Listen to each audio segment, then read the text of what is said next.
Gangster Atiq Ahmad और उनके भाई अशरफ अहमद का मारा जाना प्रयागराज में सैकड़ों लोगों के गहरे जख्मों को फिर से हरा करने वाला रहा। तो सैकड़ों लोग वैसे भी हैं जिनको दोनों भाइयों से मदद मिलती थी। इसके यादव तब फोटो जर्नलिस्ट हुआ करते थे। अतीक और अशरफ के मारे जाने के बाद इसके यादव के अतीत के जख्म और हरे हो गए। बात 1989 की है। इसके यादव की भाभी तब शिक्षिका थीं और शहर के करेली इलाके में रहती थीं। अतीक और अशरफ के गुर्गे इसके यादव की भाभी से स्कूल जाते वक्त हर दिन छेड़छाड़ करते थे। इसके यादव को लगा कि वह पत्रकार है, इसलिए वह इसे काबू में कर लेंगे, लेकिन पुलिस प्रशासन से कोई मदद नहीं मिली। हम भैया को लेकर के थाने गए। थाना खुलदाबाद लगता है। थाना खुलदाबाद जिस इलाके में अतीक अहमद का घर भी है। रात में 12:30 बजे हम सो रहे थे। मेरे घर आए भाई साहब, भैया थाने पर बुलाया गया है हम लोगों को और कहा गया है कि देखिए ये हम इसे ले तो आए हैं, लेकिन आप एक बार सोच लीजिए यादव जी, और अपने पत्रकार भाई से भी बात कर लीजिए कि एफआईआर वापस लेनी है या वाकई में इसको जीडी में दर्ज करके और इसे गिरफ्तार दिखाऊं, क्योंकि मैं इसको कल 10 बजे कोर्ट में पेश कर दूंगा, इंस्पेक्टर बता रहे हैं, और वहाँ से इसे जमानत मिल जाएगी। धाराएं मामूली हैं। उसके बाद आपके साथ क्या होगा इसकी जिम्मेदारी आप फिर अपना लीजिए। तो ये सोच करके हमें बताइए। ये रात में थाने में नहीं रहना चाहता है। और साथ में उन्होंने ये बताया कि हमारे ऊपर दबाव आ रहा है। उसने अतीक अहमद का नाम लिया। एक दिन बाद अतीक अहमद की प्रेस कॉन्फ्रेंस थी, तब वो विधायक हुआ करते थे। तो मैं प्रेस कॉन्फ्रेंस जब ख़त्म हुई तो मैंने अलग से अतीक अहमद से बात करी। मैंने कहा भाई ऐसा ऐसा मामला है और मेरे भैया बहुत डरे हुए हैं और वो मकान बेच करके वहाँ से जाने की बात कर रहे हैं, क्योंकि अखबार में खबर छप चुकी थी। अतीक ने कहा अच्छा वो अमे वो तुम्हारा मामला है? हमने कहा हाँ मेरे भाई का मामला है, सगे भाई हैं मेरे। तो उन्होंने कहा कि भैया से कह दो मकान बेचे की ज़रूरत नहीं ना, और रहें आराम से, अब कोई ना जाए वहाँ। हम जिन बदमाशों से परेशान होकर के थाने गए जहाँ से हमें रिलीफ मिलनी चाहिए थी, वहाँ से हमें रिलीफ नहीं बल्कि और हमें डराया गया कि आप अगर इनके खिलाफ़ कार्रवाई करवाएंगे तो आपको अंजाम बुरा भुगतना पड़ेगा। और रिलीफ कहाँ मिली? उन्हीं के सरगना से, सरपरस्त से, अतीक अहमद से। अतीक अहमद के आतंक की गाथा यहीं खत्म नहीं होती। अतीक के सताए हुए लोगों की लंबी लिस्ट है। अतीक अहमद पर 100 से अधिक मुकदमे दर्ज थे। इनमें से करीब 50 मुकदमे अब भी विचाराधीन थे। उत्तर प्रदेश में अतीक और अशरफ के जितने सताए लोग हैं, उसी तादाद में दोनों भाइयों से फायदा उठाने वाले लोग भी हैं। अतीक से फायदा उठाने वालों में आम गरीब से लेकर सियासत के बड़े खिलाड़ी तक हैं। प्रयागराज में अतीक का पैतृक निवास जिस चकिया इलाके में है, वहीं की यह बुजुर्ग महिला दोनों भाइयों के मारे जाने से काफी दुखी हैं। क्या बताए, बहुत अच्छे इंसान रहे हैं, और क्या बताए, ऐसे आगे हम ना बोलेंगे। बहुत गरीब का देखते रहे, रोजा पढ़ते रहे, सब जाके दुआरी पर खड़े होते रहे, देते रहे, लेते रहे, बस। हमको तो बहुत तकलीफ हुआ, मर गए कसम से। बहुत अच्छा आदमी नहीं रहता भैया दुनिया में। अतीक अहमद से मदद लेने वाले महज ऐसे गरीब लोग ही नहीं थे, बल्कि सियासत और ब्यूरोक्रेसी के सफेद पोश लोग भी थे। भले अतीक के खिलाफ अपराध के संगीन मामले दर्ज थे। समाजवादी पार्टी और उत्तर प्रदेश के मुख्यमंत्री रहे मुलायम सिंह से अतीक के संबंध तो खुलेआम थे, लेकिन बीजेपी, कांग्रेस और दूसरी पार्टियों के नेताओं से भी अतीक के अच्छे ताल्लुकात थे। शहर के पुराने पत्रकार बीजेपी के दिग्गज नेता रहे केसरीनाथ त्रिपाठी से अतीक के संबंधों का खुलकर बयान करते हैं। केसरीनाथ त्रिपाठी का अतीक की बहन की शादी में जाना और त्रिपाठी की बेटी की शादी में अतीक की ओर से हर तरह की मदद मिलने के कई किस्से हैं। कई पूर्व ब्यूरोक्रेट भी अतीक अहमद और केसरीनाथ त्रिपाठी के रिश्तों की जमकर बखान करते हैं।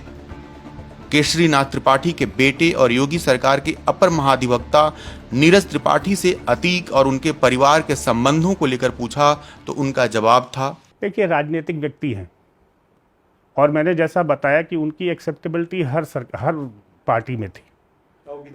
विधायक थे, विधानसभा अध्यक्ष थे, फिर बाद में गवर्नर भी हुए, सीनियर वकील थे। उन्होंने मुलायम सिंह यादव जी का, उन्होंने हर उस बड़े नेता का, हर किसी पार्टी के नेता का उन्होंने मुकदमा लड़ा उनकी सिर्फ एक शर्त होती थी कि भाई दूसरी तरफ से मेरी पार्टी का सदस्य ना हो, और वो सबका मुकदमा लड़ा उन्होंने। अतीक अहमद की हैसियत इस बात पर भी निर्भर करती थी कि प्रदेश में किसकी सरकार है। अतीक अहमद के सामने पुलिस कितनी बेबस थी, इसका एक वाकया इलाहाबाद यूनिवर्सिटी में इतिहास के प्रोफेसर रहे हिरम चतुर्वेदी बताते हैं। आपको जान के ताज्जुब होगा, जब 80 के दशक में भयंकर बिजली कटौती होती थी प्रदेश में, तो हमारी कोतवाली की जनरेटर की व्यवस्था करते थे अतीक अहमद। तो और अतीक की राइज में बेसिक पार्टीज अगर आप देखिए किनकी सरकारें नहीं हैं, भाजपा, बसपा, सपा घूम फिर कर यही आती रही और उसका राइज होता चला गया है। तो कौन जिम्मेदार है? सिस्टम जिम्मेदार है ना, जिसने उसे खड़ा किया, उसका हवा खड़ा किया। 1996 में इलाहाबाद जनपद के एसपी रहे लालजी शुक्ला ने अतीक को पहली बार गिरफ्तार किया था। लालजी शुक्ला ने जब गिरफ्तार किया था तब प्रदेश में राष्ट्रपति शासन लागू था। शुक्ला वो वाकया ऐसे बताते हैं जैसे कल का ही मामला है। एक अशोक साहू जो सिविल लाइंस थाना क्षेत्र का ही रहने वाला था, गाड़ी पार्किंग को लेकर के उसका और अशरफ से, अतीक के छोटे भाई अशरफ से कुछ वाद विवाद हो गया सिविल लाइंस में ही। तो जब बाद में अशोक साहू को पता चला कि ये तो अतीक अहमद के छोटे भाई हैं, तो बड़ा डर गया। वो फिर जा कर के अतीक अहमद से माफ़ी मांगा, लेकिन अतीक अहमद को यह बात बड़ी बुरी लगी। तो उसने कहा ठीक जाओ, तुमने अच्छा नहीं किया। वो चला आया। वो ये इसमें था कि हम तो माफ़ी मांग लिए हैं। तो 19 जनवरी 1996 के ही शाम को उसकी हत्या अशरफ ने अपने सहयोगियों के साथ कर दिया। एक दिन बाद ही, 1 या 2 दिन ज़्यादा से ज़्यादा, 2 दिन पहले की बात है, तो 1-2 दिन उसे तो यह हत्या अशरफ ने अपने भाई अतीक अहमद के षड्यंत्र सहयोग से किया। लोकेशन ट्रेस थी कि कार्यालय में बैठा हुआ है। तो मैं पहुंचा, मैं आगे, मेरे पीछे एसपी सिटी साहब, उसके पीछे इंस्पेक्टर साहब, कुछ और जो है। तो पहुंचा तो आप बैठे हुए थे चकिया जो नया वाला कार्यालय इसमें खंडहर है। तो हमने कहा अतीक अहमद आप गिरफ्तार किए जाते हैं। तो एक शब्द उसका था कि लीजिए साहब गिरफ्तार हूँ, आपका आदेश। उस वक्त बड़ी विचित्र परिस्थिति थी। वो लुंगी कुर्ता पहने हुए बैठा हुआ था, सामने एक सीआरपीएफ के आईजी साहब बावर्दी बैठे हुए थे। वो अपने पुत्र की सिफारिश तत्कालीन डिफेंस मिनिस्टर श्री मुलायम सिंह यादव से कराने के लिए अतीक के पास गए थे। अतीक अहमद को मुशायरे का भी बहुत शौक था। अतीक शहर में अक्सर मुशायरे का आयोजन करवाते थे। इन आयोजनों का पूरा खर्च अतीक देते थे। इन मुशायरों में देश के दिग्गज शायर आते थे। कांग्रेस के वर्तमान राज्यसभा सांसद इमरान प्रताप गढ़ी को तो अतीक के दरबार का दरबारी कवि कहा जाता था। शहर के साहित्यकारों का कहना है कि इन मुशायरों में निदा फाजली, वसीम बरेलवी से लेकर कैफी आजमी तक आते थे। क्या इन बड़े शायरों को अतीक के पैसे से परहेज नहीं था? बड़े बड़े लोग आते थे, जैसे जावेद अख्तर के, जैसे आपने नाम अभी लिया, और कैफी आजमी, निदा फाजली, ये सारे लोग आते थे उसमें। भाई देखिए, इनका ये नहीं था कि वो कोई मतलब उनके डर से आते थे, कोई डर से कोई थोड़ी आता था। They were getting the money, funding जो थी ना, वो उन्हें तो पैसा चाहिए। ये लोग तो पैसे के मतलब वो हैं। एक वाकया मुझे मुशायरा का याद आया, सुनिए, शायद आप सो करेंगे, कि जब एक मुशायरा हुआ, वो अतीक ने उसको फंड किया था, और तो जब अतीक आए तो बड़ा शोर मचा, एकदम हुल्लड़ मच गया हाल में।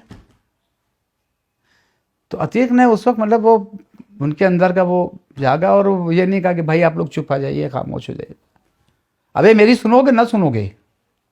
वो जैसे झटके से बोलते हैं, अब सुनो, अबे मेरी भी सुनोगे ना, तुम लोग ना सुनोगे, अब चुप हो जाओ। एक बार जब मुशायरे में आए नेता फाजली तो फ़ोन किया हमको कि यार आओ। तो मुशायरे के बाद हमने कहने कि भाई ये पैसों से बहुत दिए आपके लोगों ने, कहाँ से ये पैसे कहाँ से इकट्ठा कर लिया भाई नेता फाजली, कहाँ से पैसे इकट्ठा किए?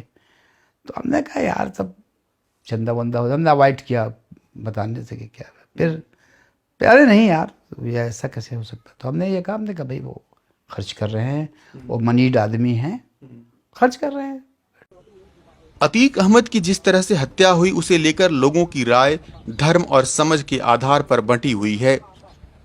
मुसलमानों के एक बड़े तबके में इसे लेकर बहुत नाराजगी और गुस्सा है। एक बड़े तबके को लगता है कि मुसलमान होने की वजह से अतीक और अशरफ को जानबूझकर मरवा दिया गया। प्रयागराज से करीब 15 किलोमीटर दूर ये हटवा गांव है।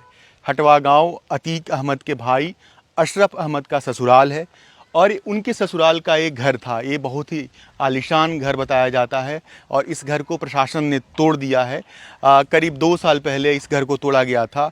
इस गांव के लोगों से मैंने बातचीत करने की कोशिश की कि जो पूरा वाक़या हुआ 15 अप्रैल को जो हत्या हुई अशरफ अहमद और अतीक अहमद की, उसका क्या असर है, उसको कैसे देखते हैं। कोई भी बात करने के लिए तैयार नहीं था, सब बहुत डरे हुए हैं। उनका कहना है कि अभी हम मीडिया से बात करेंगे, ये वीडियो सोशल मीडिया पर जाएगा, देखेंगे लोग और पुलिस यहाँ पर आएगी और हमें पकड़ कर ले जाएगी। उन्होंने कहा कि मुझे बहुत गम है, मुझे बहुत दुख है उनके जाने का, क्योंकि हमारे लिए वो मसीहा थे, लेकिन मैं सामने आकर किसी से वो बात करने के लिए तैयार नहीं थे। और ऐसे टूटे हुए घर आपको कई जगह पर मिल जाएंगे। चकिया में उनके रिश्तेदारों के कई घर तोड़े गए हैं। इस गाँव में बगल का गांव है, वहाँ पर भी कई घर तोड़े हुए हैं, लेकिन कोई भी जो खास करके मुस्लिम समुदाय है उसमें पूरे वाक़े पर खुलकर बातचीत करने के लिए तैयार नहीं है। क्या अतीक अहमद मुसलमानों के हीरो थे?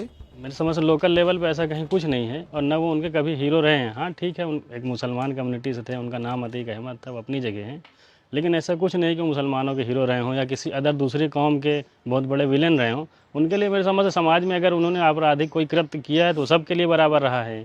कोई सिर्फ किसी दूसरे एक कौम को टारगेट कभी किया ही नहीं।